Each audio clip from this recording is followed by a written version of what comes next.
来ていますか？ドキドキするな。おはようございます。おはようございます。おぎそです。さあ、来ていますか？さすがに音声のやり方だけは調べ直さんと。あ、よかった。来てね。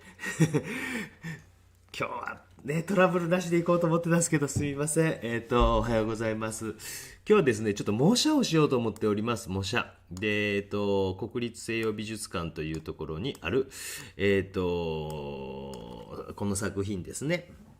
題名も書いてあります。リトルガールという。で、まあ、なんでこんなことを突然、まあ、本当連日のYouTube の配信でうんざりしている人もいるかもしれませんし、そういう人は見なくて大丈夫ですよ。いやで、まあ、なんでするかっていうと、ちょっとこう、先日ですね、すみませんでした。先ほど集まってきていただいた方。ごめんなさいね。ゆうのさんも、久保さんも。聞こえるね。いや、すみません。ちょっと音声に関してはね、先ほどもちょっと一瞬初めてまたトラブったんですけど、なぜかわからん。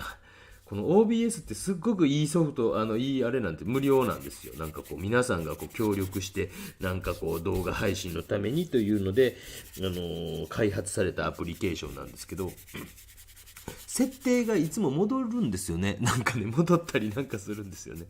これ多分あると思うんですよね。固定の仕方ね。まあ、そういうのをおじさんがね。で、まあちょっと今日なんでこんなことをするかというと、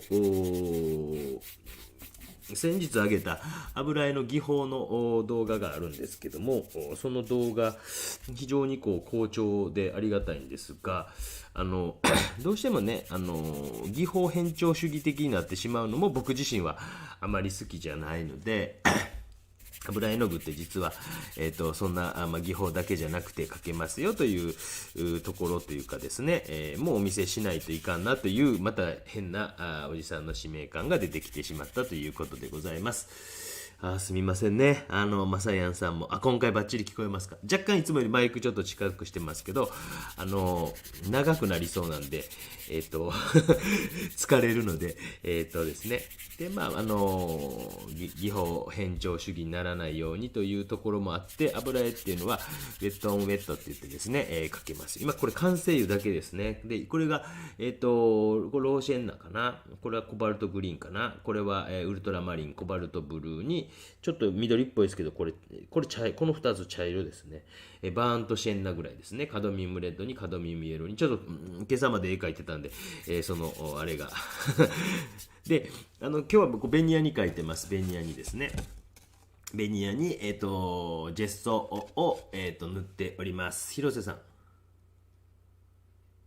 ん。もう入ってます？音声、大丈夫？ソースに音声入力キャプチャーを入れて、そういうことか。じゃあちょっと次回設定しておきます。ソースにね、音声キャプチャーデバイスをこう入れればいいんですね。なんとなく広瀬さんわかります。音声キャプチャー、音声入力キャプチャーと音声出力キャプチャーってありますもんね。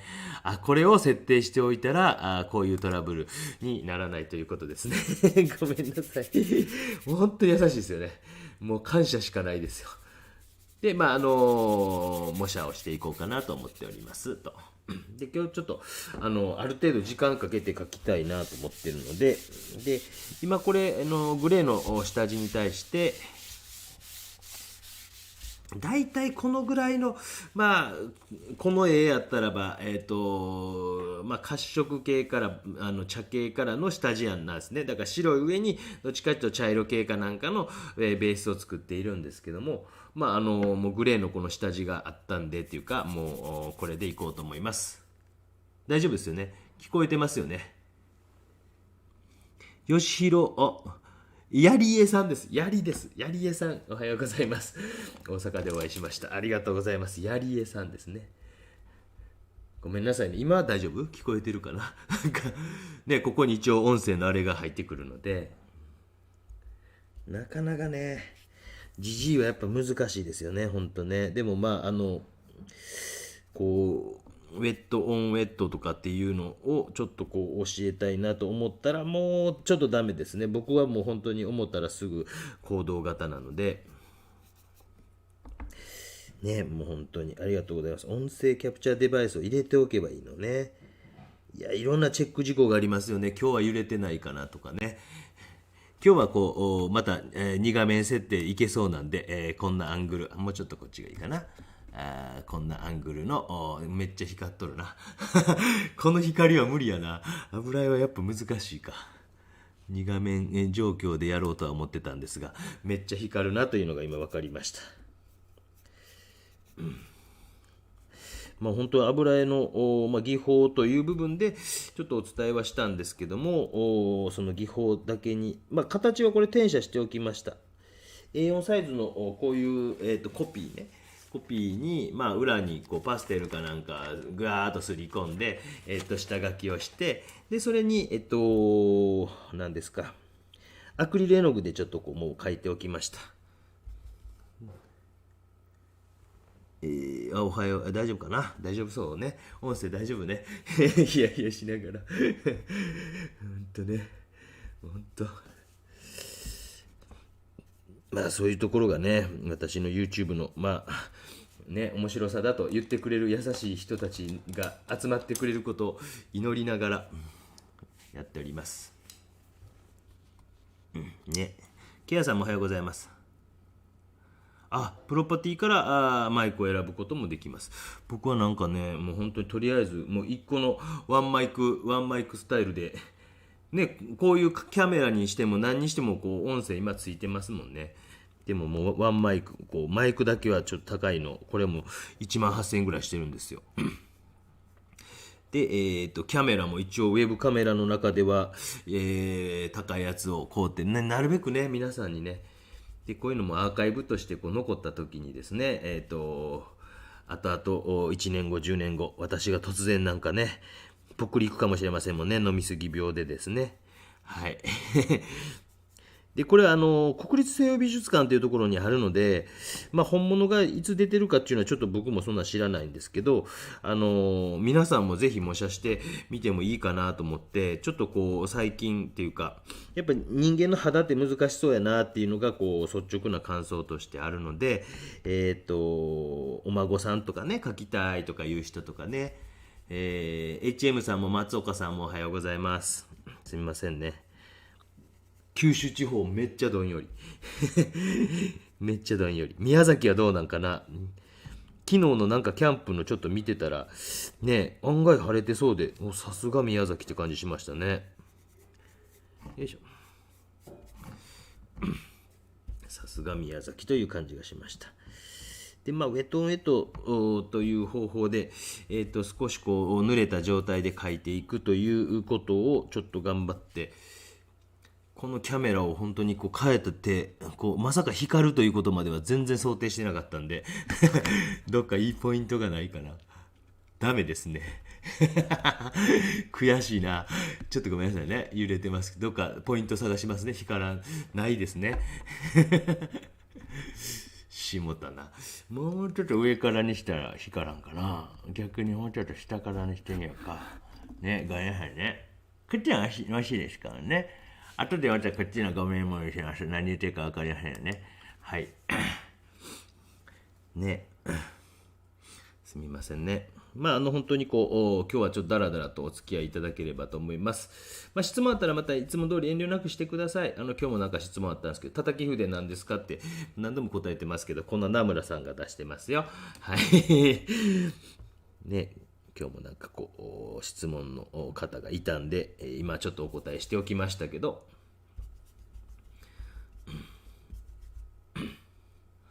この棒は単にアクリルの棒をただ切ったというだけですよ。はい。透明のね、同じような質問何度もされるからですね。だいぶ減りましたけどね、これそれでもね。でももう最近見出した方にとってはなんかもう疑問だらけかもしれないですもんね。そりゃそうですよね。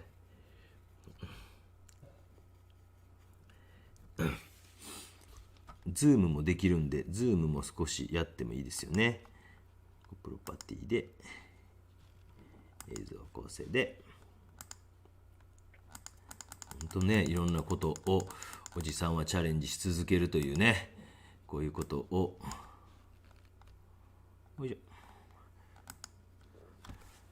ね、そういうのをお見せしている YouTube でございますここのね、濡れ方がね、僕の中では相当こう、ほんの少しにしたいんですよね。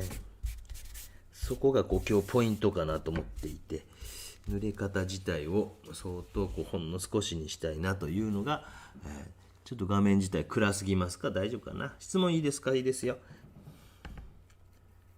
ケアさん。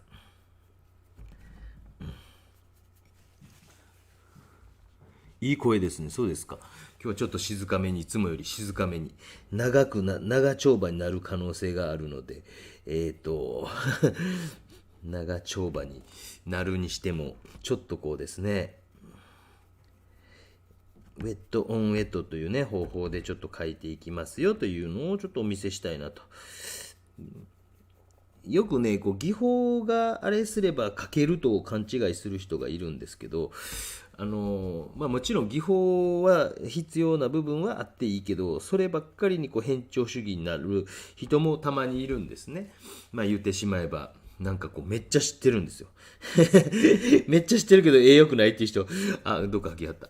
意外といるんですよね。はい。僕はそれはなんか、ね、そう並んでほしいからこういう風にこう、濡れた状態でも書いていけますよというまた毒吐きあったね。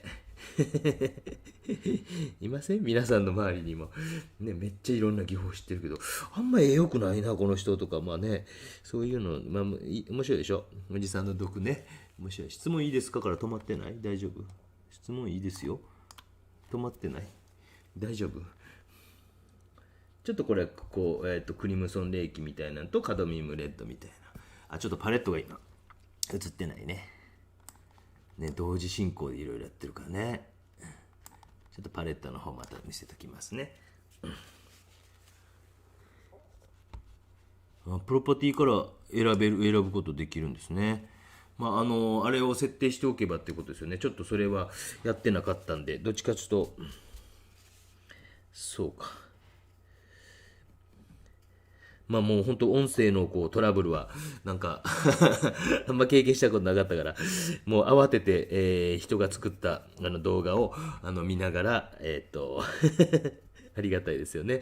そういう時にこう作ってくださってる OBS 音声出ないとか調べたら一瞬で出てくるので、はい、長い動画じゃなくて短いのでファッと分かりました。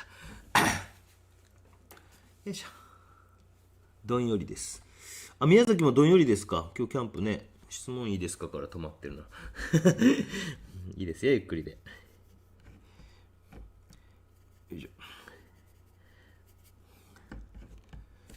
これでね、今日いいアップを撮りたいと思ったらもうめっさ光ってんな。絶対無理やな。ライトがあるからな。ライトからこっち側から撮ればいけるのかな。もうちょっと上にしたらいけるかもしれないな。ちょっとだけね、すいませんね。もうちょっと上からこうしてみたらいける可能性があるぞさ。でもそしたらあんまりこいつとのカメラと変わらないですよね。伊藤千恵さんおはようございます。昨日はい、すみませんね。メンバー限定で少し動画流しましたけど、めっちゃ集中してやってました。めっちゃ集中してビビりますよね。めっちゃ今日も多分一日土日、は意外とやることがないというか、特に雨降るとですね大変なんですよ。今も本当にこう食事とか連れてってももうなかなかね落ち着いてもちろん食わんから僕らもなんかぐたーっと疲れただけになってしまうというね。ありがとうございます。上田さんもおはようございます。質問いいですかから止まってるね。金曜からウェブキャンプ、WBC キャンプ集まって人多いんでしょねえ。そりゃそうでしょうね。ダルビッシュ見たいですよね。ダルビッシュだけなんですかね、メジャーリーガーで参加してるのはね。いいですよね。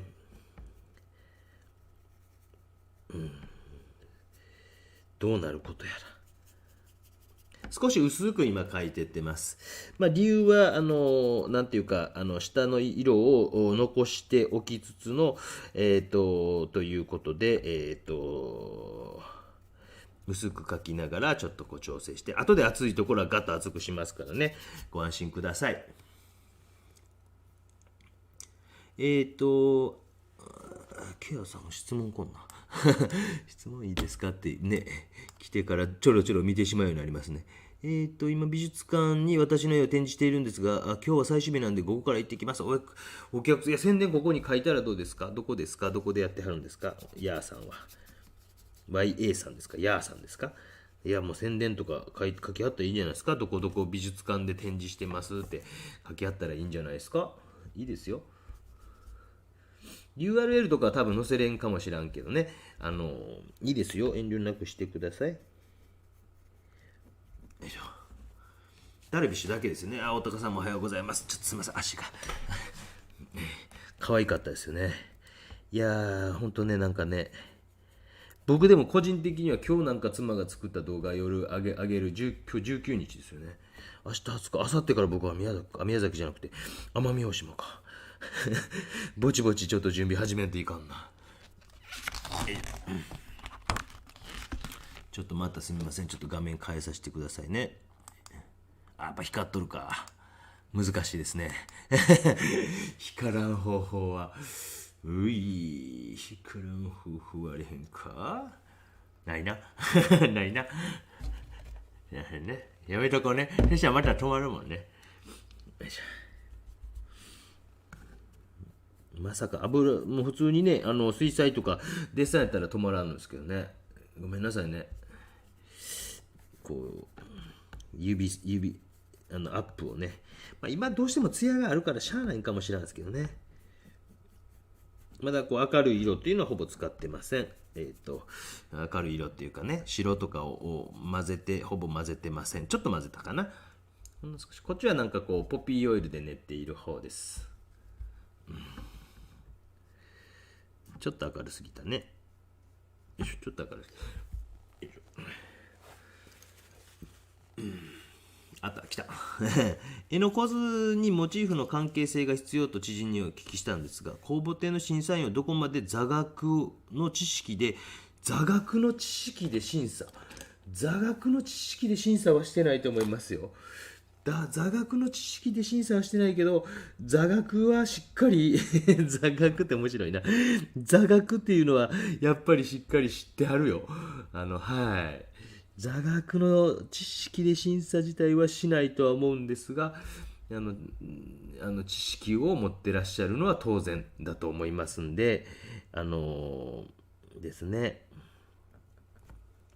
ごめんなさい、多分回答にはなってないと思うんですがやっぱね、審査員って呼ばれるっていうか、そう仕事で呼ばれる以上は最低限のことはもちろん知ってはりますからね。僕も最低限のことは知っているつもりではいますからね。なかなかね、座学での審査というか、皆さんもだから長いことを続けていきたいと思うんやったら、最低限の知識とか興味を持ってやった方がいいじゃないですかね。プロ野球選手目指しますって小学生がね、ダルビッシュ知らないとか言う人いないでしょ。大谷翔平君知らないと。もうイチロー選手なら知らないかもね、子もいるかもしれんけど、現役時代知らんやろうけどね。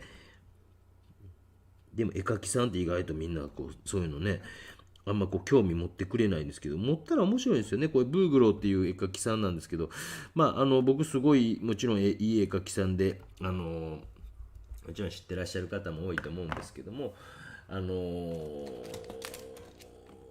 んまり知られていないんですよね、日本では。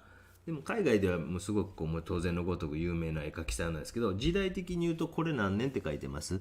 僕のではちょっと見えんけど、1800何年でしょごめん、自分で画像はめ込んどいて見えへん。何年って書いてる？じじいは見え何年ね、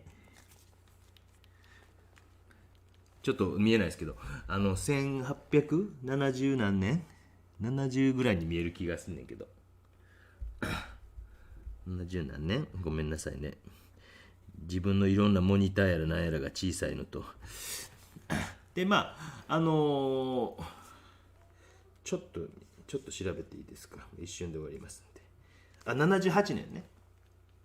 1878年、今から150年ぐらい前の作品なんですけども、この時代同時期に活躍していた、絵描きさんっていうのがいるわけですよね。で皆さん絶対そっちの方が知っているわけですよね。誰ですか？ケイヤさん。授業みたいになってきたら嫌やね。そうですね、印象派ですね。はい。そこのあなた正解です。そうです。1874年に、この絵が出される約4年ぐらい前に、印象派というのは誕生するわけですよね。でも印象派って別に俺たちが印象派だぜイエイイエイとかって言ってやったわけではなくて、サロンっていうか、なんていうの、サロンですね、官展と呼ばれる、国が主催する展覧会に反旗を覆そうぜっていうことをマネさんが言って、で、よしよしお前らちょっと集まれやちって飲み屋でね、カフェゲルボアっていうとこで飲み屋で若い作家集めてけしかけるわけですよ。なんかこうせやせとかね、お前らちょっとどうやとか言って、お前らだけで展覧会してみんか、悪いやつですね。僕みたいな人ですよね。けしかけるわけですよね。で、そこで始まったのが、落選展という名前だったんですよね。落選展。で、それが後々の印象派っていう風に、なっていくんですね。印象日の出という、モネの作品ですよね。それがあってですね。で、その時の、要は、サロンの中で超重鎮だったのがこの人なんですよ。ブーグローとかね、カバネルとかね。で、だから向こうではすごいフランスとかではもちろん超有名人ででっかい画集とか出てるんですよ。でも、日本人意外とまだ知らないかもしれないけど、こういうのが松方コレクションって言って国立西洋美術館にあるわけですよ。っていうこととかも若干ね知っておくとね、要はちょっと日本では埋もれてしまっているかもしれないけど、これだけの仕事をウェットオンウェットっていうかね、ある程度これ、多分そういうふうに書いてると思うんですけどね。で、福井県立美術館です。実技講座のみんなの作品展なので、受講者と和気あいあいという漢字、企画展、ヤーさんはそういう福井県立美術館だそうですよ。福井の方よかったら、ぜひぜひ行かれてみてください。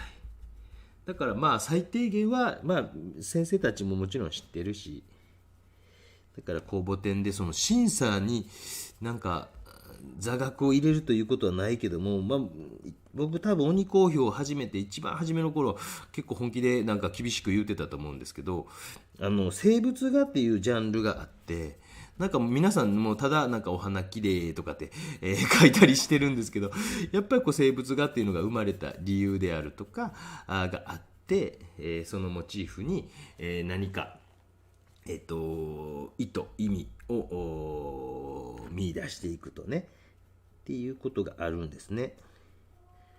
スティールライフっていうふうに言うんですけども、ライフですからね、スティール、そこにある命とかね、そういう意味なんですね、生物があってね。だからただなんかね、綺麗可愛いって書いてるだけじゃなかなか審査とかは通らないから、そう審査員の先生もそういうもちろんそういう生物画の歴史とかある程度頭に入ってるからね、なんとなくそんなことでいいですか。芋の会は会費とかあるのか、ないです。そんなぼったくり商売をやってた僕がもうピリッとしますんで、芋の会ないですよ。この概要欄の方にメール首謀者じゃないな、主催者というかねありますんでね、それ見てください。最近もなんかありましたね、なんかニュースでね、東村山の丸坊主のおっさん、あれ十何年前もあれ出てきましたもんね。僕所沢に住んでたことあったから、その本当になんか自分がいた時のね女性をなんちゅうの、ハーレム作ってるおっさんね。でこの方芋の会の主催者主謀者主催者首謀者首謀者主催者はそんなことしませんよ。多分会費とか取ってないと思いますよ。パソコン上でなんかわちゃわちゃとやってるぐらいだと思いますので、なんか始まった経緯はこの私の動画の中で、鬼高評会を無償でやっていた頃は結構海外の例えばクアランルンプール絵画教室とかなんかあってね、でそういうところから、出品してくる方がいて、なんかそういうの羨ましいなっていう感じで、あとはあそこの宝塚の乙女さんたちものすごい乙女でしたよ。はい。お嬢さんが40歳ぐらいとか言ってたかな。30いくつって言ったかな。乙女さんとか、なんかそういうグループがあって、なんか羨ましいなと思って、なんかじゃあっていうことで、作られたのが、その芋の会というので、多分参加も自由やし、辞めていくのも、もちろん中学校の部活みたいにね、なんかね、先輩からいじめられるとかそういうのないと思いますので、積極的に入られてみてはどうでしょうか。M クロエさん、出遅れましたがおはようございますと。いいかな、そんなんでね。ケアさん、ありがとうございます。芋の会開催、問い合わせ入会検討しますと。ね。まあ、ね、その辺ね、適当にね。別に僕何にも関与してませんから。すみません。僕はもう本当そういうのは、極力関与したくないと生きていきたいので。よいしょ。先日もちょっと仲間たちの飲み会があったんですけど、そのグループがもう群れないグループなんですよね。あ、そうか。そこがなんかいつもなんか飲んでても仕事の話も一切せんし、何が共通点なんかなと思いながら思ってたら、群れないっていうとこかもしらんなと思ってね。そういうところはありますね。僕はちょっとそういうのもう最近疲れたんで、また寂しくなったら入るかもしれませんが、私はもうちょっと、当分はいいかなと思ってます。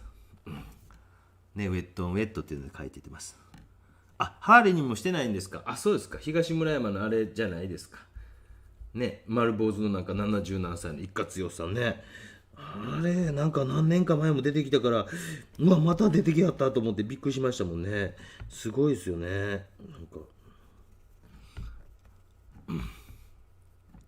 よいしょ。東村山でよかったですね。志村けんさんのね。所沢のほんと近くやったから、なんか僕見に行ったような記憶あるんやけどな。探しに行って、あの辺なんやとか、最悪の野じ馬ですよね。はい、もうやめましょうね。皆さんそういうことはね。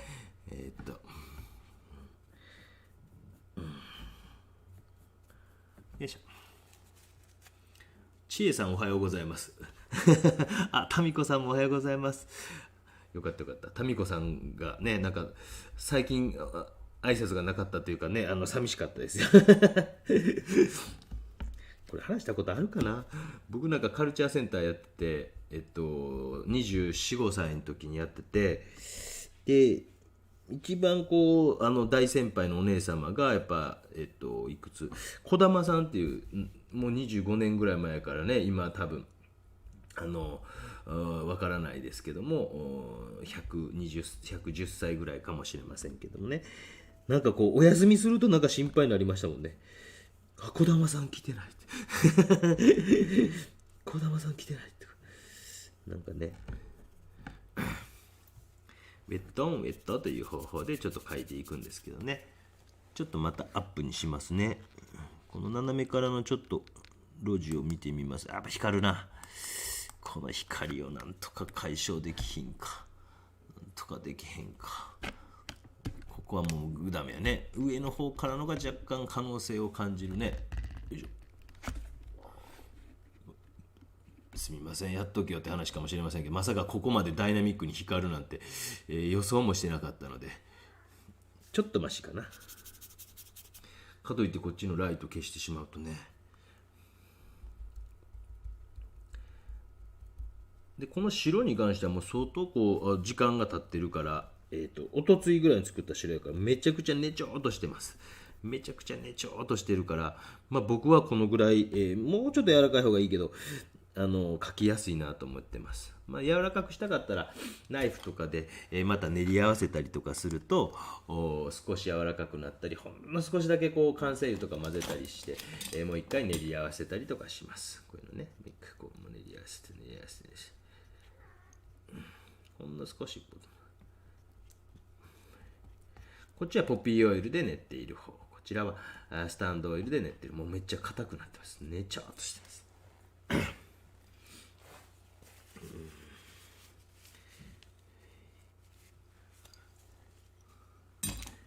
いしょ。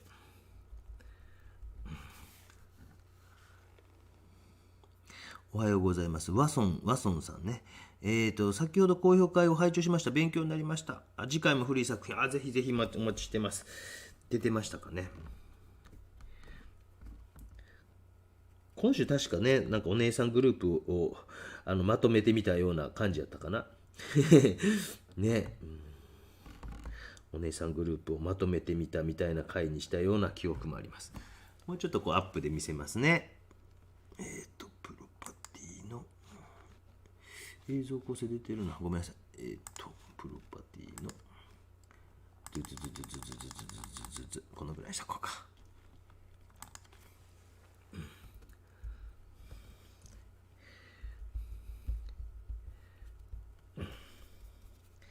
ね、面白いですよね、油絵ってね、なんかね。で、影の色とかもうちょっと明るいなと思ったら少しね、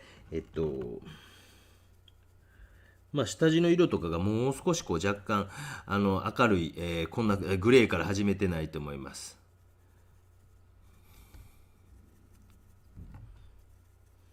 よいしょ。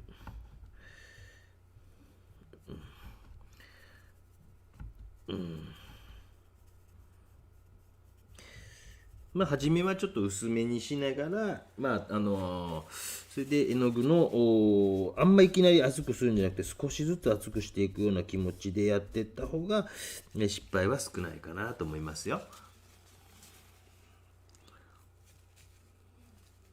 スイッチヒッター、浅野くんのことスイッチヒッターって、浅野くんのこと？チリチリさん。見てきたよ、浅野くんね、僕は。はい。誰ですか浅野くんってね。はい。今、ジャイアンツに入った有望な、若手のスイッチヒッターにもなれるんじゃないかというね、ぐらいの選手がいるんですよ。そのことかな、スイッチヒッターって。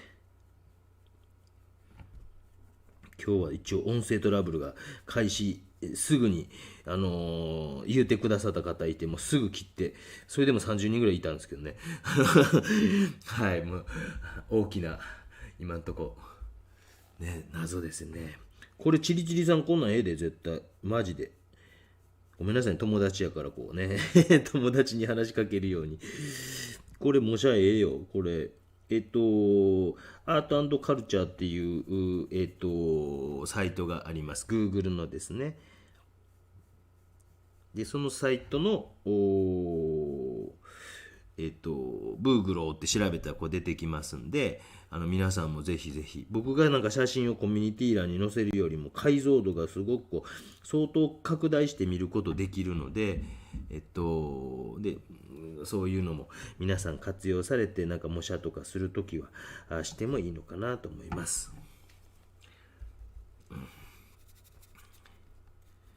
模写って正直もう答えあるんで、あとは書き方のプロセスとかをちょっと自分なりの思考をしていく。本物見やんとなかなか難しいんですけどね。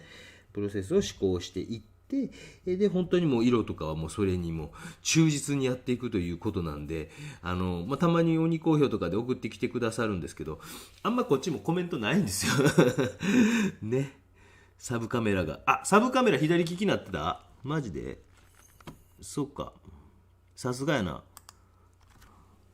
ほんまや。左右反転してるっていうこっちはね。こういうのを直すことも俺はできるぜ。待ってろよ。待ってろよ。表示。待ってろよ。変換。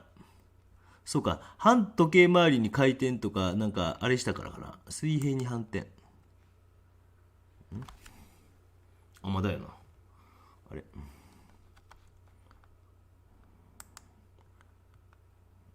なんか変な押してしもうたねこっちの下にあるやつをもう本当にチリチリさんがあれやな、難しいこと言うたから、また水平に反転。こっちはこれでいいやな。でこっちの画面のロジの方の表示を編集で変換で、水平に反転。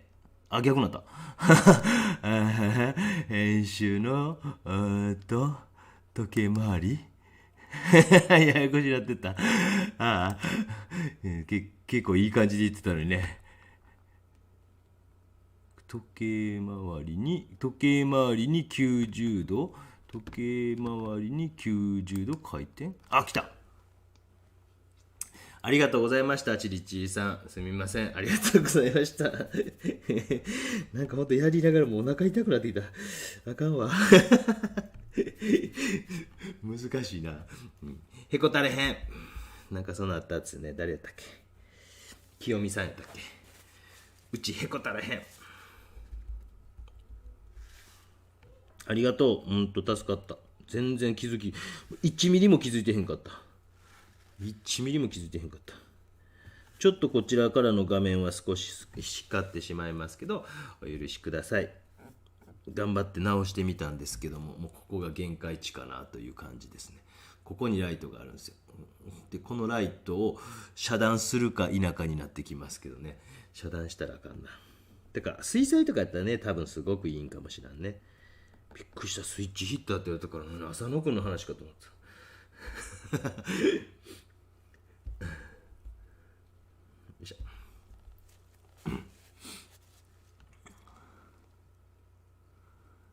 先生の絵の方が美少女にね、そんなことじゃないよ。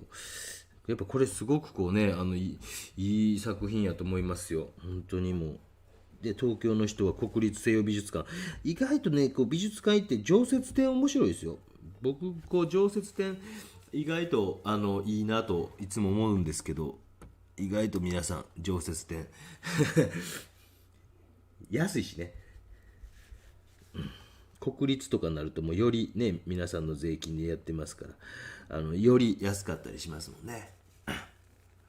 NK さんやっと間に合いました。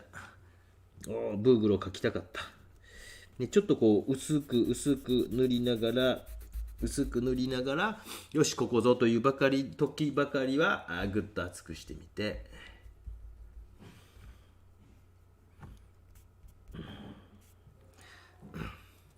いう感じですね。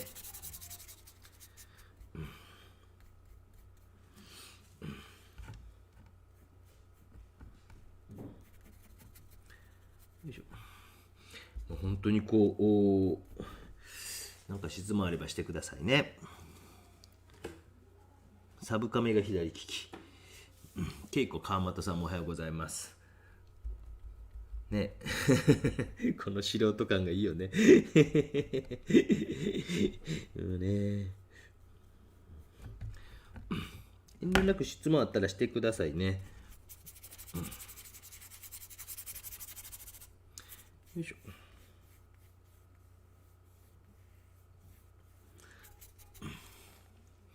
質問あればしてください。油絵やっぱやるとこうねパレットもすごい光りますよね。ずっと柔らかい筆を中心に使っていってます。柔らかい筆を中心に使っていってます。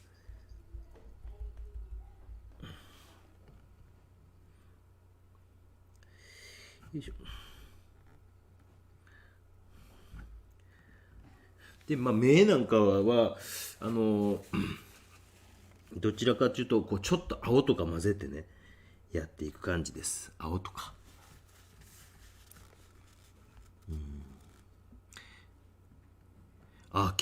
東京国立近代美術館の収蔵すごいですよね。昔安井賞っていうののもう全て買い取ってたんですよね。国立近代美術館竹橋のやつでしょ。ね竹橋ねあそこいいですよね。なんかこう僕もあそこ好きですよ。常設もう久しく行ってないけど昔を行ってましたね。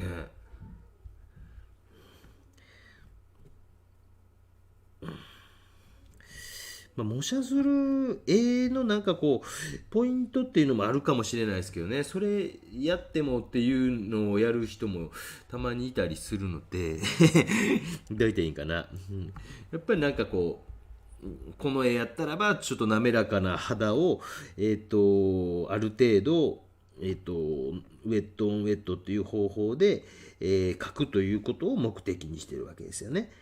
でそういうこう目的みたいなのがないとあまりこう意味がないかなと思ったりもします。がちょっとこう模写っていうのは大事なとこ光ってるね許して、先日千葉県立美術館常設展見てきました。あ、そうですかね。やっぱりこう地元の自分の美術館の持っている収蔵品なんていうのはぜひぜひ。でこう松方コレクションも個人コレクションを寄贈したんでしたっけ、ちょっと忘れてますがとかね、あと大原美術館のね大原孫三郎とかすごいですよね。そういうこう個人美術館のよいしょ、暗い色とかっていうのはほぼ使わずに、あと背景の方かなとかっていう感じで、やっていきながら少し目の明るさみたいなのを少し描きましょうか。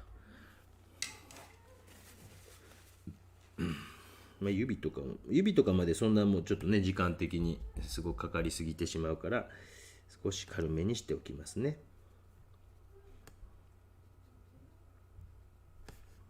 よいしょ。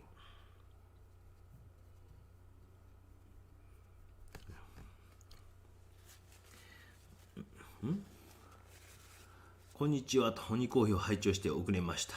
夏伊藤さんもおはようございます。ブーグロ今日の長かったですもんね今日の高評会は長かったですもんね。これフタロブルーです。フタロシアニンブルーですね。ちょっとおじさんの頭が映ってへんことを祈りながら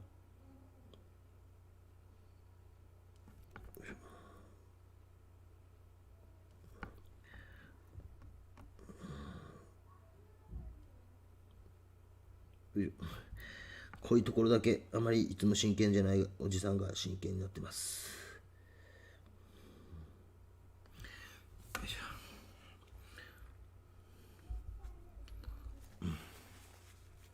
絵の具さんもおはようございます、ね、皆さんのね参加が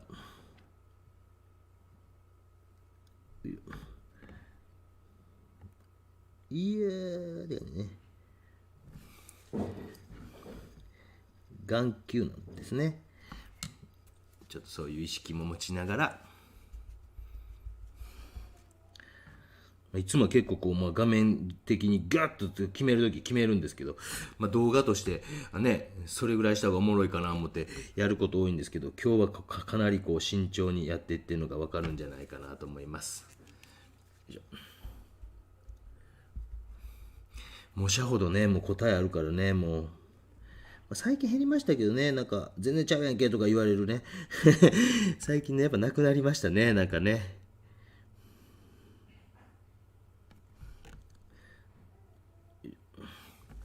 よいしょ。今で40分経過。よいしょ。なんか喋っとんね。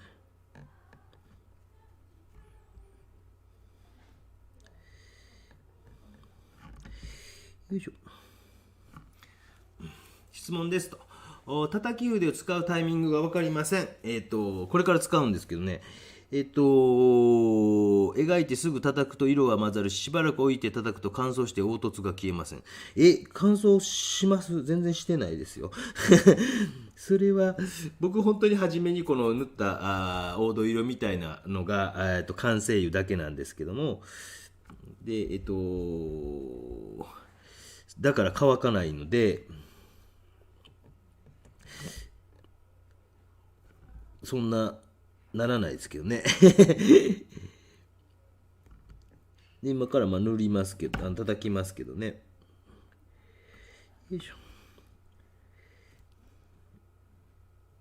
よいしょ。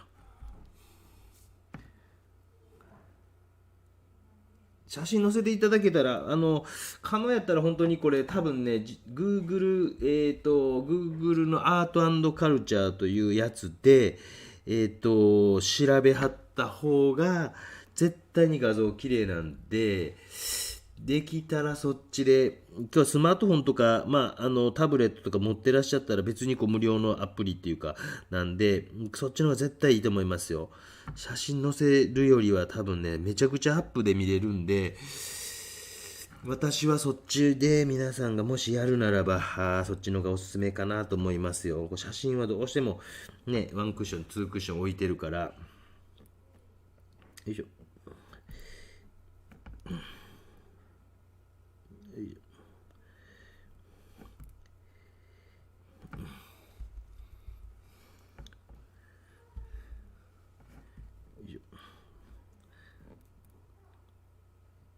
真剣ですよね。いつも以上に真剣ですよね。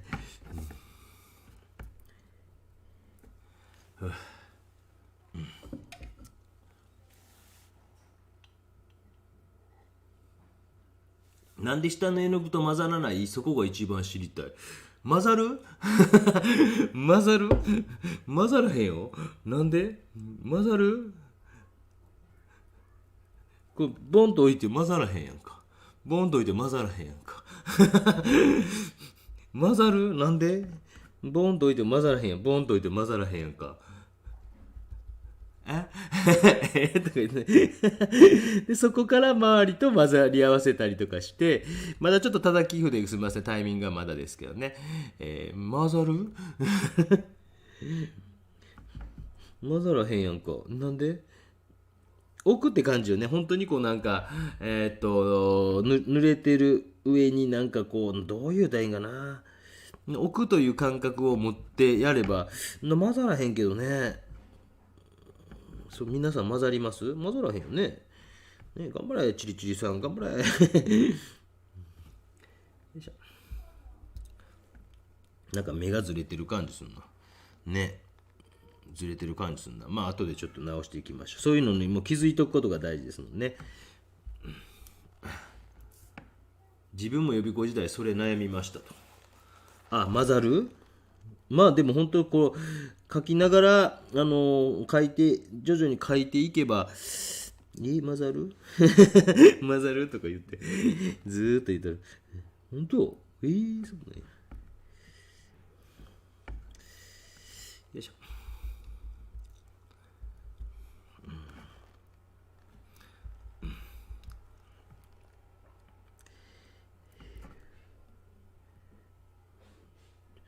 まあ混ざってないでしょ。一応置いていってるでしょ。でそれで少しずつでもどうしてもまあ結構薄く塗ってってるよ。でもう本当にそれはこれちょっと光って申し訳ないですけど薄く塗っていっているんですよねというのがまず第一かな。混ざる？なんでなんで混ざる？混ざる？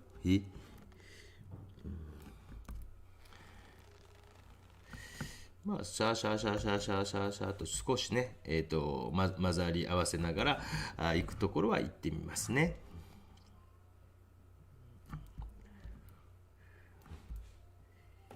よし。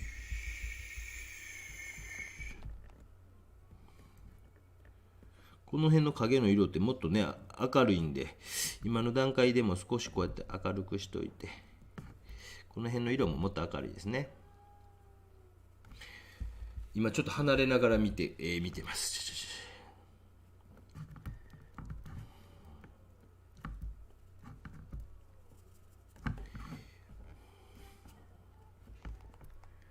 やっぱ離れてみるっていうのは大事ですよね。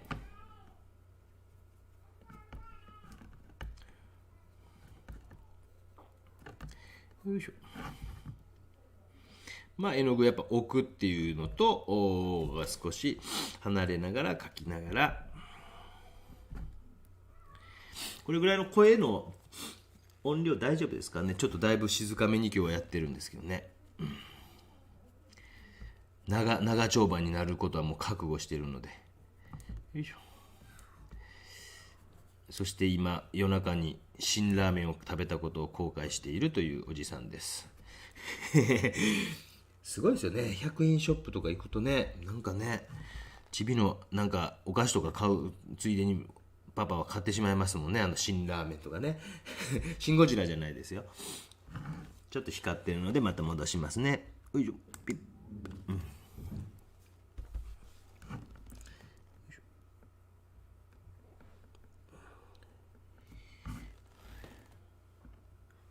なんかモニター見ながらこうあれするのいいね。割とすぐ叩くんですね。まだ叩いてないですよ。割とすぐ叩いてないですよ。まだ一回も叩いてないですよ。まだ。はい。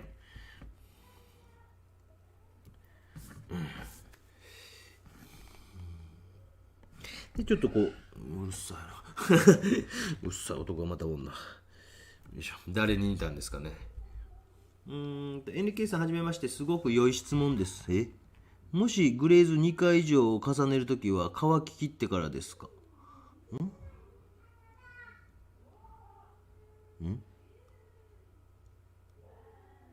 著作権ね、このブーグロに関しては、でちゃんと今僕ここにこうやって載せてるでしょ。ここから引用してますっていうことを載せてます。で、叩き筆まだ叩いてないですよ。もう指ですり込んだりはしてるけど。で、なんかこうグレーズね、アートカルチャーブーグローですぐ出てきました。ヤーさんありがとうございます。質問です。模写をしている途中で自分やったらとアレンジしたくなることないない。1ミリもない。それぐらいこう敬意を払っているので全くないです。すげえなと思って書いています。今もちろんね。ない。それは絶対にないです。で、割とすぐなんかここはよくわからんな。自分の場合は豚筆でゴリゴリ描いたのが原因。もうほんと柔らかいナイロンの筆ですよ。ナイロンの筆で描いてます。まあこのぐらいかなっていうぐらいで今叩こうかななんて思ってますけども、模写に関してはいや絶対ないですね。全くもう絶対に敬意を払い愛があるので、ちょっと背景ドバンとちょっと書いておこうかな。ないですね。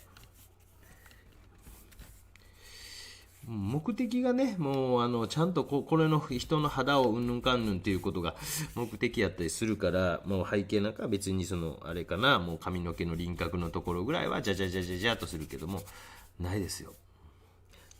ね、アートカルチャーってやって出てきたやつ、かなりこうぐーっとなんていうんですか、指でギューッとしても大きく見える、すごくこう綺麗に見えるでしょ。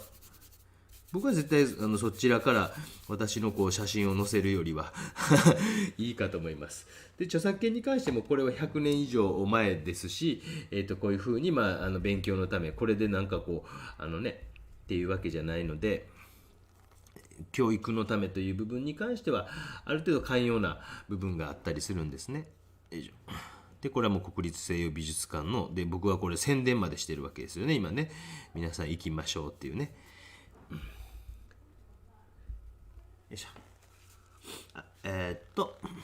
質問です。それにね、アクリル絵の具でも乾燥を遅らせるメディウムを混ぜると油絵の具のようならないな。僕は何度かやりましたけど、やっぱり油絵の具とは全然違いますよね。なんかこう、やっぱアクリルなんかこう混ざりきらんっていうか、なんかね、何度かやってみてチャレンジはやったんですけど、アクリル絵の具の乾燥を遅らせるやつがあるんですけども、やっぱちょっと難しいなと思ってしまいますよね。僕はね。だからそれが得意な人とかがおられるかもしれないので、僕ももう長いことこう YouTube をもっともっとね10年ぐらいやったら油絵のように使えるようになってきましたとかっていう動画を上げるかもしれないですけど、現状では僕はちょっとまだ僕の思ってるイメージとは乖離があるかなっていうふうに思いながら、こんなふうにできたらなと思ってるイメージと乖離があるなというふうに思いながらやっております。なんかこれ何度か話してますけど、昔学生時代にゴールデンって会社のアメリカから社長さんが来て、20何年前20年ぐらい前かな、18年ぐらい前かな、ごっつい社長やったんですね。なんかアメリカ人ででっかい社長さんが来て、君こう油絵の具を使わんでアクリルぜひ使いなさいみたいに言われて、アクリル絵の具で、油絵でできてアクリルでできないもんなんかなかったら言うてくれ、それ作るからって言われて、やっぱ乾燥早すぎますね僕にはって言うたから20何年なんで、技法材料研究室っていうところやったから、やっぱそういう人が訪ねてくるんですね。はい。そんなことを言ったのが20何年前のお話ですね。こっちの髪の毛のこの辺までちょっとちゃんと入れとけばよかったですね、写真ね。すみません。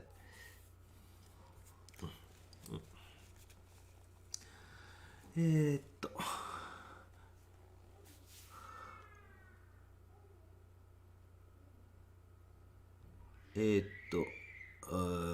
ブーグロ好きな画家です。ありがとうございます。ところで、ブーグロの作品のアフロディーテ、オルセイ所蔵のではなくは、どこの美術館所知らないです。今はもう自分で調べた方が、僕はそんなマニアックな情報まで知らないです。すみません。よいしょ。アフロディーテっていうのがあるんですか？どの絵やろうな。よいしょ。まあ、このぐらいになってきたらちょっと叩こうかなという気持ちがあります。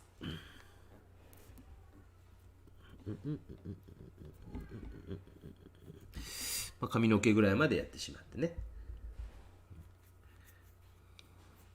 まあ叩かんでも本当に筆だけでも行こうと思ったらいける気はするんですけど、叩き筆をで叩いてるかどうかっていうのも実際ちょっと僕も大昔に見たから今見てないから記憶が定かじゃないのでアート&カルチャーをもう一回印刷した写真だとその辺がちょっとうまく出てないので、おやりやがった。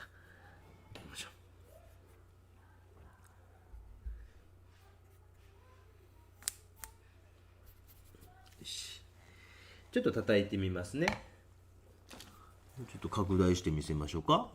そんなにこうあれ、そんなにあれですか。ピピピピピピピピピピピピピトントントントントントントントントン。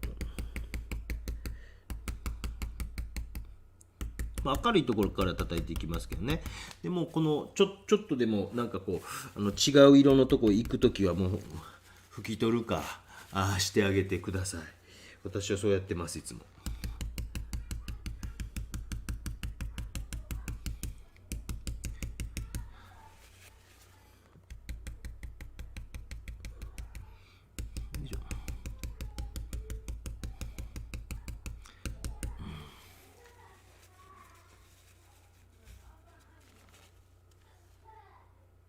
グレーズされているときは、そうですよ。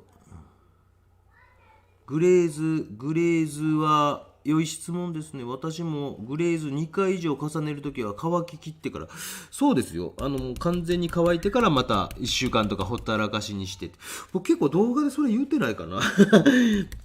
結構言うてる気でいたんですけどね。結構動画の中で完全に乾いてからやりましょうってこう結構しつこく言うてたつもりでいたんですけどね。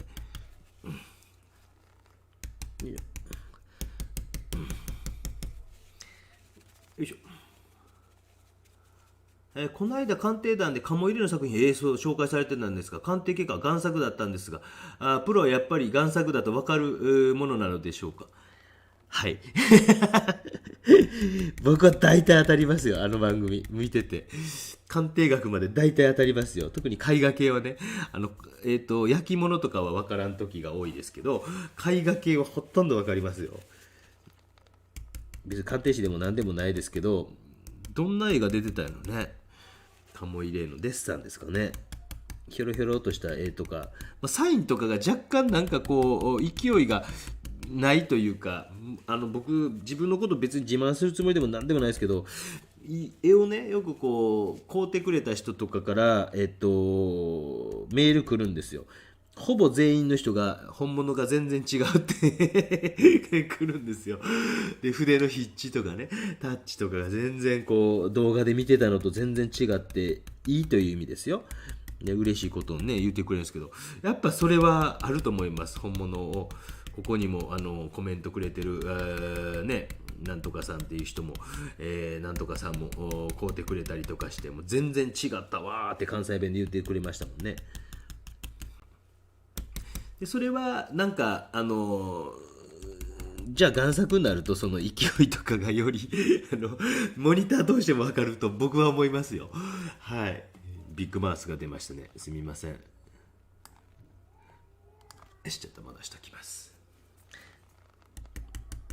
多分ねプロの絵描きさん大体分かるんちゃうかなと思うけどね。あと本物ちゃんとこう例えば鴨入れやったら僕こう本格的な展覧会だけで多分4回長崎やったり、昔は茨城の方の美術館でもやってたりとか、没後何年何年の区切りでなんかやってたりする作家さんで、結構そういうので見たんですね。だからそれはあるんちゃうかなと思いますけどね。見てきたというのはあるんちゃうかなというふうに思いますけどね。よし、やっと土台ができたぐらいの感じですよ。やっとかい。まあちょっと今日は最後ちょっと乾いた筆、みたいなのは用意しておいた方がいいかなと思います。まあこういう本当に水彩の筆とかですけども、でまあよいしょ。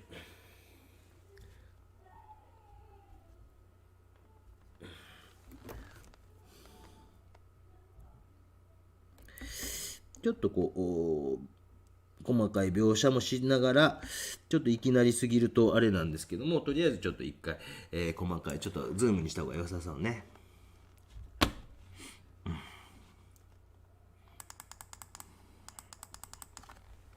面白いね、鑑定団ね、出てたんよね。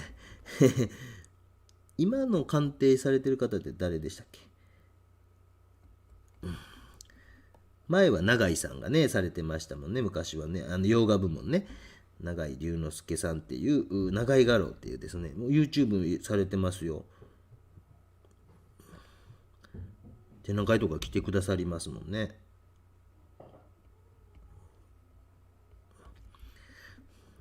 もうほんと昔僕が衝撃やったんは高島彌十郎という人の作品が出てた時ね、もうそれは衝撃でしたね。こんな作家知らんと思って調べたら、三鷹市民ギャラリーかなんかでもうその確か鑑定団のあったちょっと前かなんかにやってて、うわ見れんかったみたいなんで、なんていい作家やと思ったら久留米の出身でなんかちょいちょい福岡市美術館とかで見て、うわこんな作家ええなーって思いましたよ。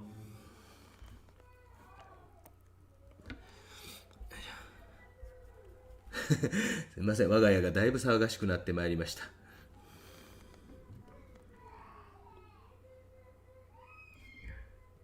だいぶ騒がしくなってまいりました。皆さんに聞こえているんじゃないかと。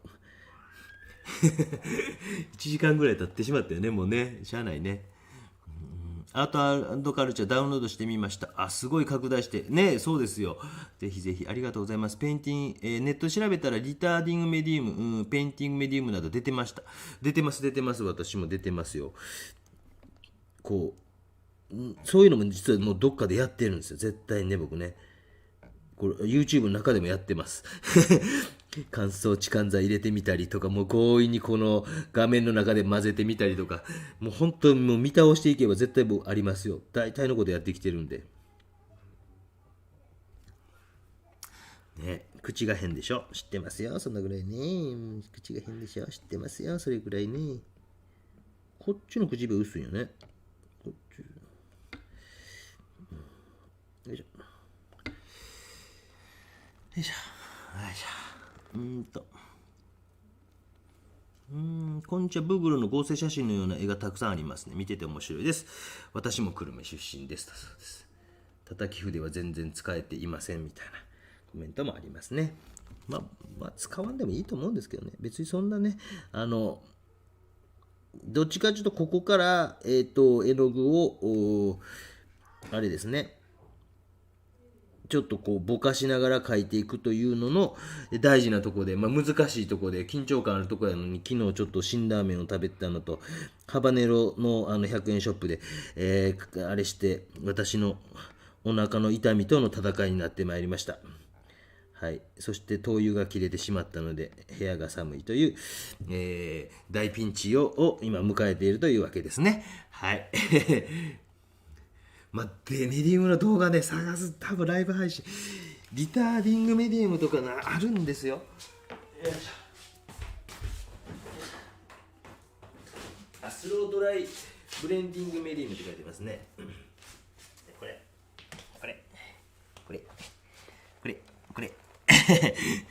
使使ってみたりしたんですけど、なかなか僕はやっぱ油絵ほどうまくはいかなかったなっていう感じがしますよ。まあ、それは人それぞれですからね。まあ僕ももう何十年とこうね、油絵描いてきたから、なかなかそのね、それと全く同じというわけにはいかないという。ネギラーメン以来のなんかね、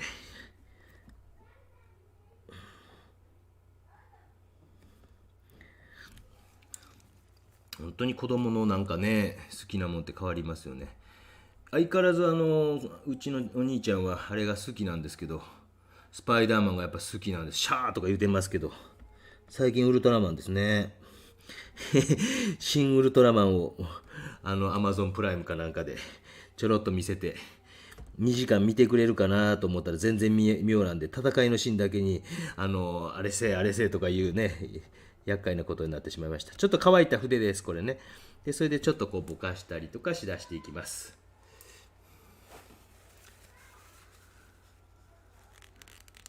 なんで島田紳介さんはちょこちょこ作品を本物だと当てるんでしょう。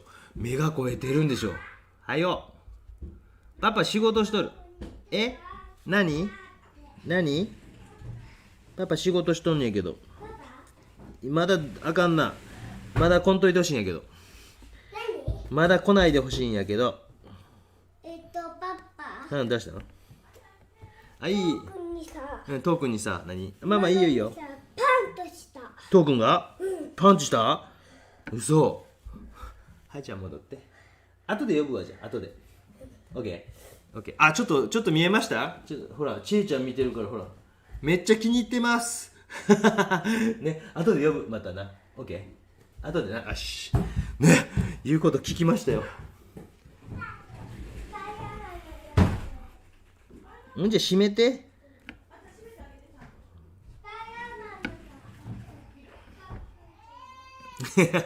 今度は弟がね。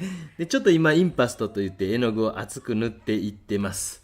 そしてこのなんかこう赤黄色緑赤系のこのなんかオレンジみたいな色をどうやって出せばいいか、意外とあっさりいきましたね。ね、ちょっと衝撃でしたね。来た来たが戻りましたね。お利口になったもんですよね。ほんとね。弟がママをパンチしたって言ってました。こんでまだ来よった。何？もうちょっとしたら呼ぶからさ、お兄ちゃんさ。お兄ちゃん、パパ仕事したいんよ。ちょっと下行っといて。お兄ちゃん、下行っといて。ちえちゃんに見せる。あ、ちえちゃんに見せると。ねえ、これもなんかありがとうございました。はい。また呼ぶわ。な、オッケー、オッケー。いやー、すごいね。来た。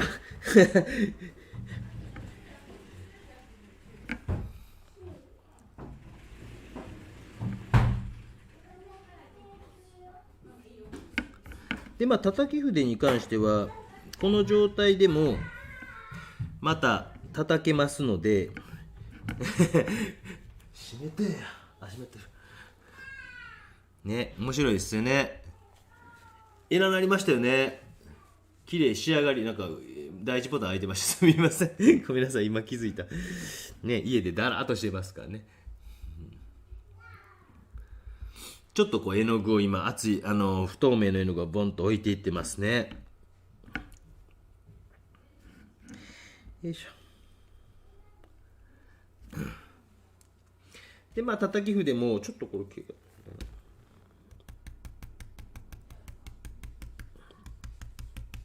また2層目をこう塗りながら叩いていきながら勉強になるんじゃないですか。できそうでしょ皆さん。できへんね、できそうでしょ。もっとちょっとちっちゃい叩き筆とかで使ってでもできそうでしょ皆さん。で完全にきれいにもう刷毛ムラをなくすとか筆ムラをなくすっていうのもちょっと難しいと思いますよ。で絵の具が厚くなればなるほど難しいと思うので、そのスーパーなんちゅうの、もう本当に真っ平らみたいなのを目指すんやったら、薄く何層も重ねていくしかないし、そして乾かしていくしかないと思いますので、なんかそんなにそういうところにこうね、あれをしないで無理をしない方がいいかな。高島彌十郎ろうそくですね。なんかある？綺麗とね。はいはい。弟くんの自我が最近異常に強くなってきているので、ちょっとこうね、恐ろしいですよね。ちょっとだけお兄ちゃんがマシになって、そんなことはないか。よいしょ。ああ、こんな時代もあったわーって皆さん思ってるんでしょね。楽しんでくださいね、その時代よとかよう言われますけどね。必死ですよね。必死。唇映ってるな。ね、可愛い声聞こえてますよね。ちょっとすみません。路地を映します。ちょっと艶がある。ね。そんなに変わらないから。でもちょっとマシかな。斜めからね、見た方が見やすいかもしれないので、ちょっとこうキャメラを変えました。大きな今、初めトラブルめっちゃありましたけど、始まってからないですね、今日ね、なんとかね。音声トラブルがあって、初め声が出てなかったというのがあったんですが、今んとこ、ね、今日は大丈夫そうですね。光ってしまっているのは許してください。これはもう無理です。よいしょ。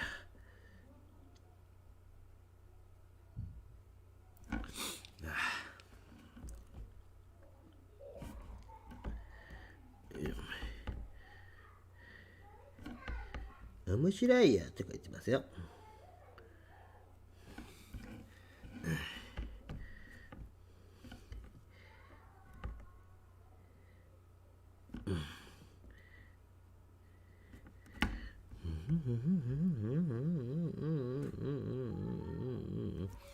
いしょ。立体感と肌の綺麗さや髪の柔らかさやっぱりすごいですと。ね、的確でしょ。ブーグルがもっと的確なんですよ。もう当たり前ですけどね。すごいですよね。おそらく写真とかも使ってると思いますけどね。ちょうどこのくらいの時出てきて、もちろん白黒写真だったんですけど、ちょっとその辺はすごい好きな方とか美術史家の人がいたら教えてほしいですけど、多分使ってたと思うんですけどね。でもやっぱりこうその白黒写真の今みたいな解像度のめちゃくちゃいいやつじゃないから、それなりにねやっぱ難しいとは思うんですけども、下の色をもううっすら透けさしながら勉強になりますか？皆さんどうですか？大丈夫ですか？ついてきてますか？まだインパスト塗りながら、手がなんかね、もうちょっとザザッと書いといた方がいいね。よいしょ。また戻しますね。どっちがいいかちょっと分かりませんけど。よいしょ。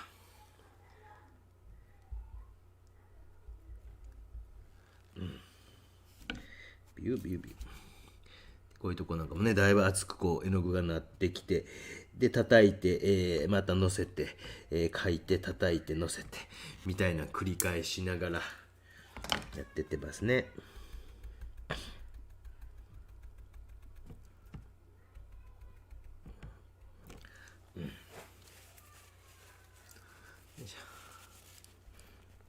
今でどれくらい ?1 時間ぐらい経ったかな。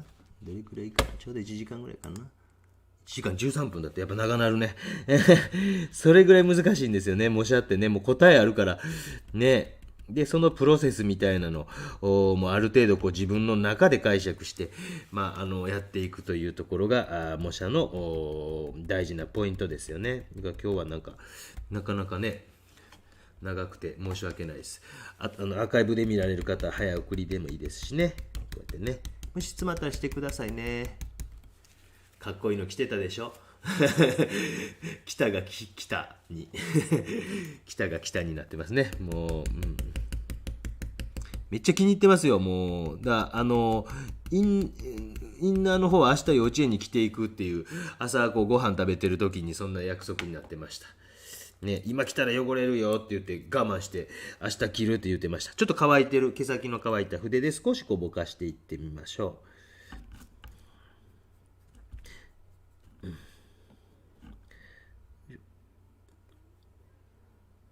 ちょっとね映ってないと思うんですけどね、すみませんね。もうなかなかねこの辺まで映せないかなとは思うんですけど、この辺がだいぶこう斜めアングルからやったら映るかな思ったけど光ってたからねごめんなさいね。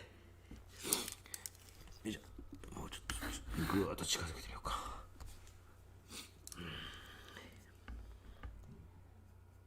少しこう筆の乾いた筆とかでぼかしていきながら描いていってます。よいしょ。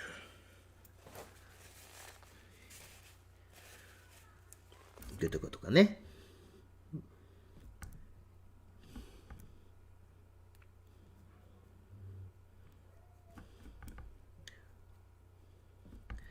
ほんとなんか2回に分けて模写とかね、しっかりした模写とかを見せてあげたいとかっていう気持ちもあったりするんですよ。2回に分けてね。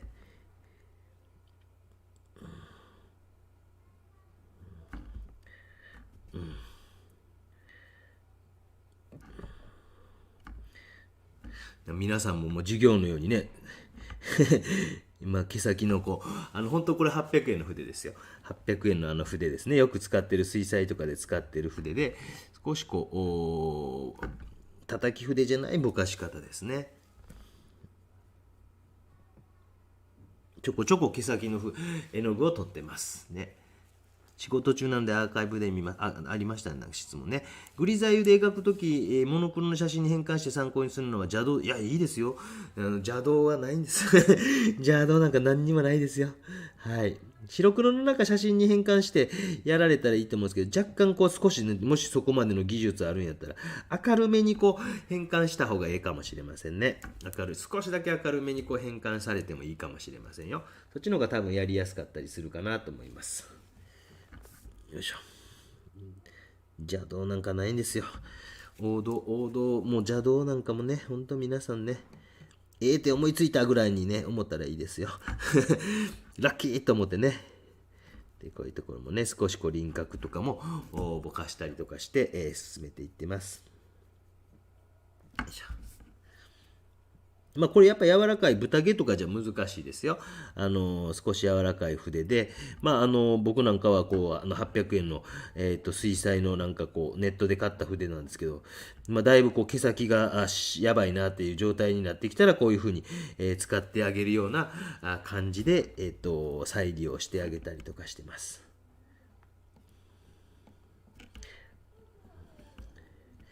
よいしょ。ここんとこがね、あかんね。ずーっと分かってるんやけど、まだ直すのがちょっとまだね、目の光も真っ白じゃなく、ちょっとだけしたいんですけどね。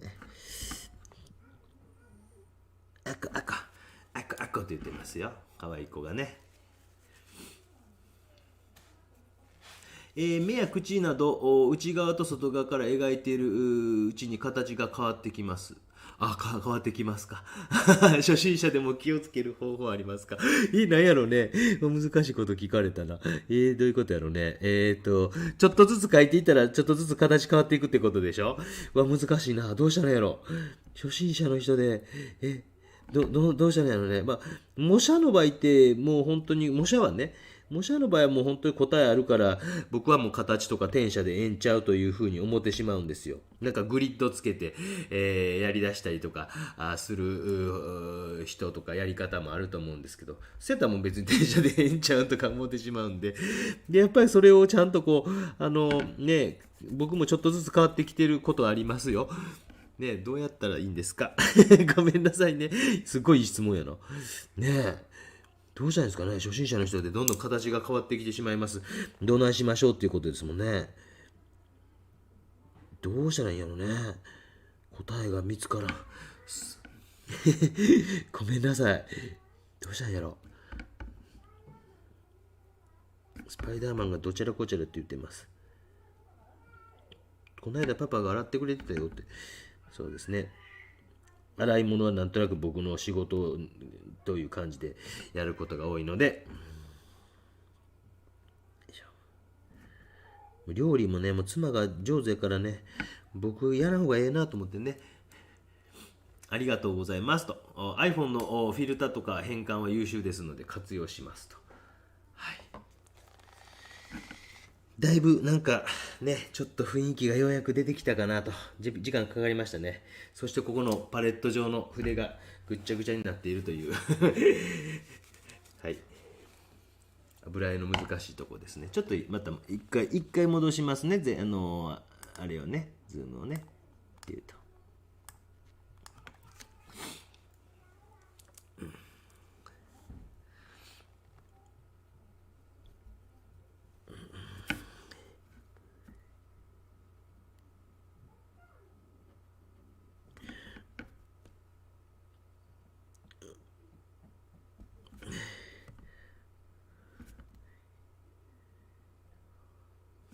今全体像はこんな感じです。もう周りとかはね、そんなにもう今回はどっちかというと人の肌を頑張らせてもらっていますので、今回はお許しいただければと思います。まだちょっとズームにして、顔の部分とかを少しお見せしながら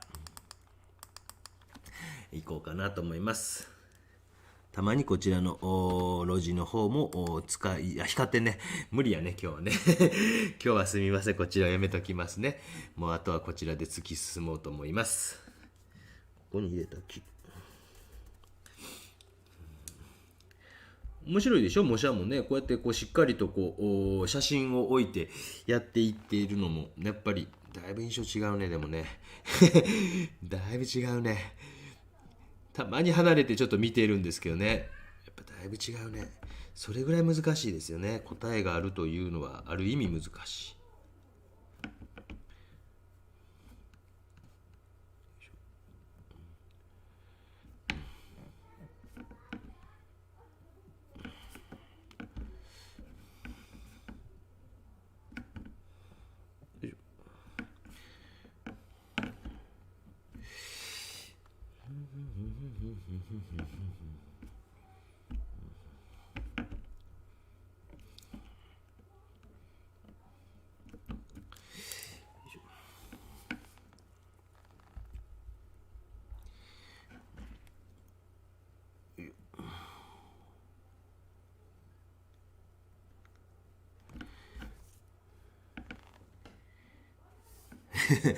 むずむずとか言いながら難しいぜ。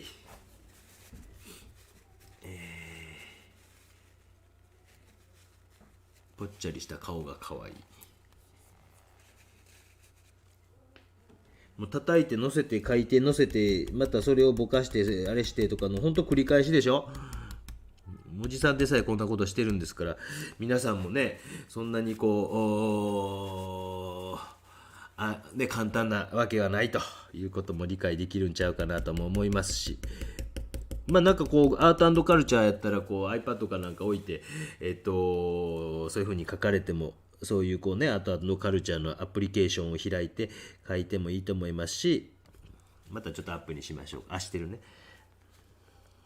眉毛ももうちょっと薄いなとか、書けば書くほどね、もう模写ってね、全然違うわ全然違うわの繰り返しですもんね。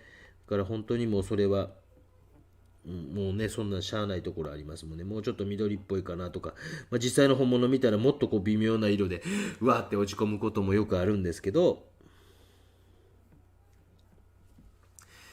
よいしょ、ギリギリギリギリ持ったな。お腹ですね。辛ラーメンですね。謎の助手対策ライブ。今日は動いてないでしょ。なんかね、なんかわからんないですよね。初めはなんか動いてたんでどうしようかなと思って、まだライブ始める前ね。でなんかをいじったらちょっと止まったっぽいですよね。なんすかね、もうわからん。もう本当に考えへん。また載せたよ。すごいでしょ。こんなに載せるかっていうぐらい載せますからね。載せたり書いたり、肩のところのベッというね、だからこういう風に乗せてそれを引き伸ばして、いけますか？ちりちりさん混ざってないでしょね。いけますか？乗せて何回目？4回目ぐらいでしょ。皆さんね、こんなやってんすよ。こんなに何回もやるんかっていうぐらいやってるんですよ。びっくりしたんじゃないですか。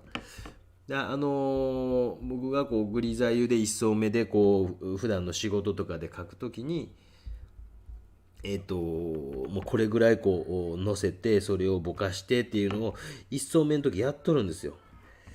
でそれをなんかこうでやっぱしっかり混色してね、ここの色はこうやっていう風に置けるかっていうのも大事ですしね。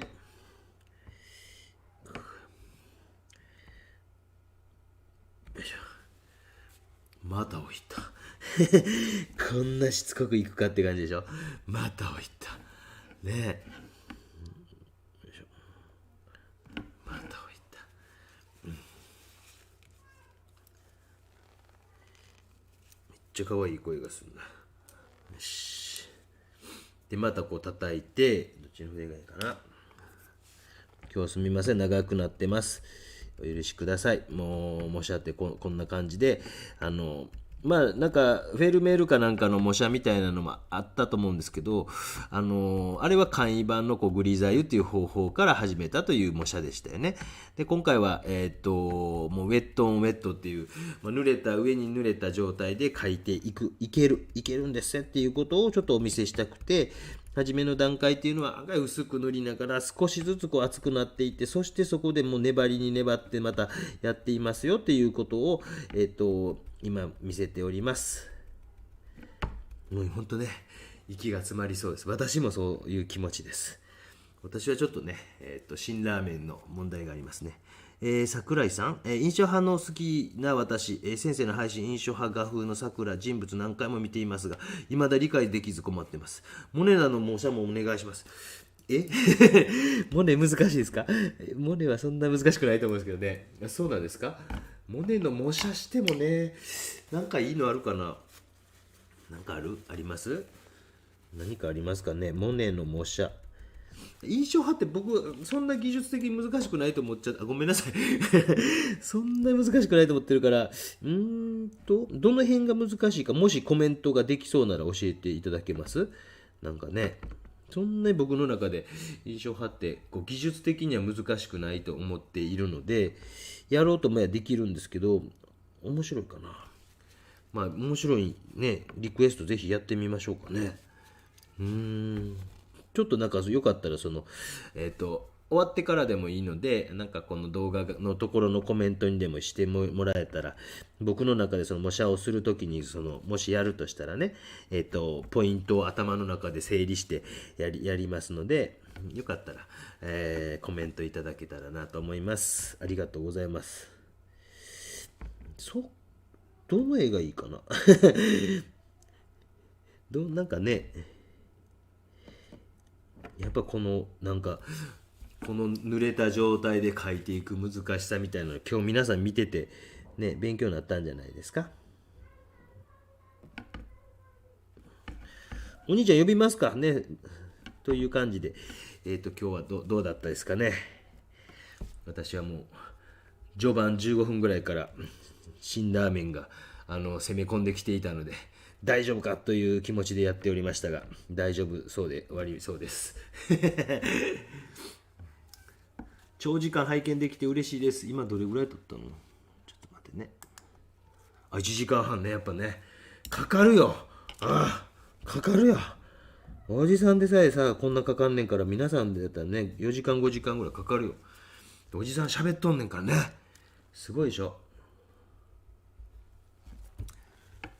だいぶ近くなってきた。ダメダメとか言ってダメ、だいぶ近くなってきた。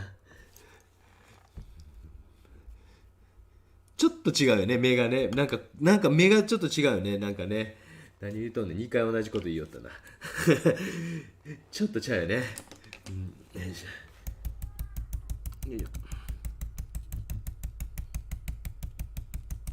まあ多分一発で書いてないかもしれないですけどね。でも多分一発で書いているような雰囲気がある印象派の模写みたいですか？皆さん見たいっていうのが何件かあったら、5件ぐらいあったらやりますよ。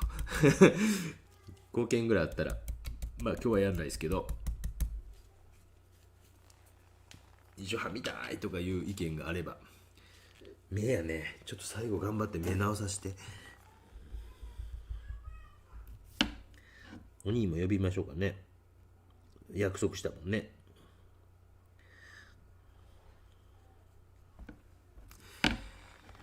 楽しかった。まあ、やっぱね、やっぱで自分自身もこれは帰ってくるというか、勉強にもなったし、こういう感じなんやなっていうのを自分の中ではなんかこうできたんで、もう自分にとってはいいライブ配信やったなという感じですね。質問もなんかね、今日多かったからものすごい助かりました。印象派のなんかね、サイズ感がでかいからね、もうね、大体ね。だからそれをどうやってやるかやね。まあそれを縮小したバージョンでいいっていう感じならばできるかなとは思うんですけどね。よいしょ。ちょっと周りとか洋服とか髪の毛とか少し描いていってます。もうちょっとで終わろうと思いますので、もしよかったら質問が最後あれば遠慮なくしてください。この辺なんかね、かすれたような髪の毛がシャシャシャシャと書いてあったりね、この辺シャシャシャシャとあったりね、しますね。お、今日多いね、120人。いつか見たいです。今度、指や手の部分の描き方も、指や手、油絵油絵かな、デッサかな。いいですね。さとこさんと同じ時間が出かけなければ残念。でも登場ちょっと見れたからね。登場がということでございます。最後に、教授ちゃんたちが登場見た方出かけると長時間できて嬉しいです。今日勉強になりましたかね。じゃあもう出かける時間ということもありそうなのでごめん、もうちょっと面会やっぱ描きたい。ごめんなさい。お出かけしてください。ごめんなさいね。もうちょっとやっぱ納得いかへんので。これちょっとごめんなさい。頭が映ってまうんちゃうかなと思いながらもやってるんですけど。ごめんなさいね。なんか目がね、納得いかへんのですよ。よいし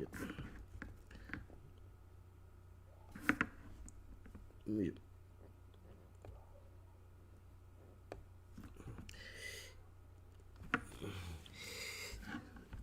まあいろいろまだ納得いかないところあるんですけども、まあ肌の描き方みたいなのは、今日十分参考になるかなというふうに思いながら1時間半ほど行いました。ちょっとお兄ちゃん呼んできますね。ギリギリ間に合うか。お兄ちゃんおいで。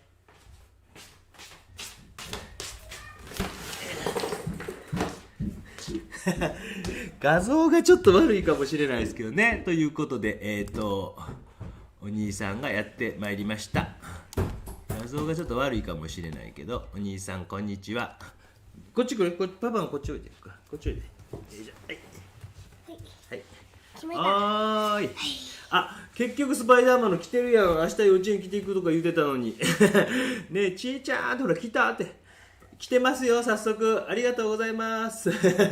ありがとうございます。もう一個したい。もう一個したい？お話ししたい。お話できないよ、これで。お話したい。残念だね。お話したいって言ってますよ。ありがとうございました。皆さん、つっさんもありがとうございます。来てる、おーいと。おーいって言ってる。おーいって手歌って。おーい。